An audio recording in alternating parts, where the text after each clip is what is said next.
I have been coming to this church since I was in 5th grade, and my mom was hired as the organist here. That was nearly 7 years ago, but I have seen this congregation withstand an immense amount of challenges.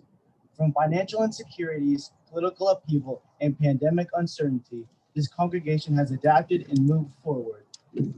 I was asked to give this speech to explain why it is so important to give. Many of you may think that the word give denotes financially donating to the church.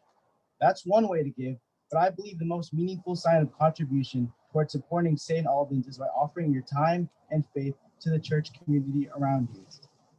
Whenever I was a kid attending a family member's birthday party, I usually had nothing to offer them as a gift. Instead of showing disappointment, they would often say that your presence is enough. As a naive child, I didn't understand how me being there was a gift in itself. Looking back, it's beginning to make sense. What's the point of receiving anything if you have no one to share it with? This church could have expensive granite flooring, marble columns, and a ceiling free of cracks, but it is all meaningless if there's nobody to experience it. An extravagant cathedral without any worshipers is really just a big empty building. Despite our secluded area hidden away on the top of a hill right next to a bustling highway, we have formed our own sense of community here. I understand that many of you may have mixed feelings about where your faith stands in the midst of a pandemic, but I'm not here to convince you to trust in God during this time. That can only be done through your own faith.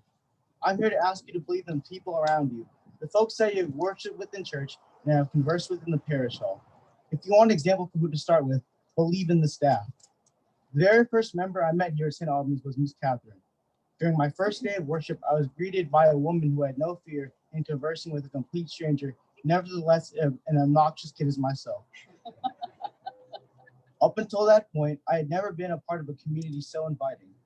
Miss Catherine is the longest tenured staff member, and her children's group has encompassed dozens of kids throughout the years.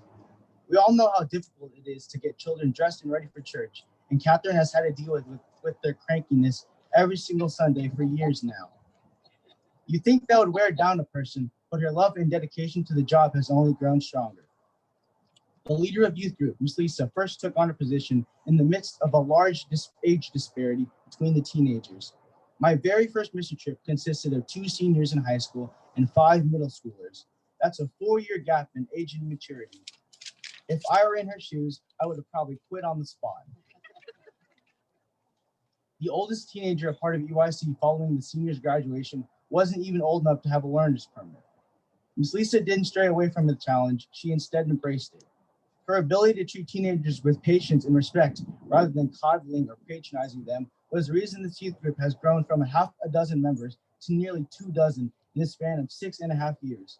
You can comprehend our level of comfortness and camaraderie with Miss Lisa and Miss Catherine by the way they allow us to call them by their first names, similar to a friend rather than a superior. I would never have the chance to be a part of this community if it weren't for my mom being hired as an organist in 2014. When she first took on her position, the music program was in a state of limbo. If I have learned anything while sharing a roof with her, it's that she has an immense amount of persistence and determination. Since she started working here as a director of music, she has formulated a well-sized choir that meets weekly, added a beautiful pipe organ to the church, and created a handbell choir. In the span of 6 years, she has reinvigorated the St. Albans music program. It is clear to me that none of these staff members work here at St. Albans purely for a check. If they did, they'd be wasting their time anyway. They all carry out their jobs full-heartedly because they believe in the community of this church. If you want a reason to maintain faith, you don't have to look too far. And while we haven't selected a long-term priest as of yet, I'm certain that whoever they may be is in good hands here at St. Albans. I know that they will be welcomed with open arms, just as I and everybody else here was. In terms of giving, I ask you to extend your patience and friendship to the next reverend and continue to keep the faith by being a part of a loving community.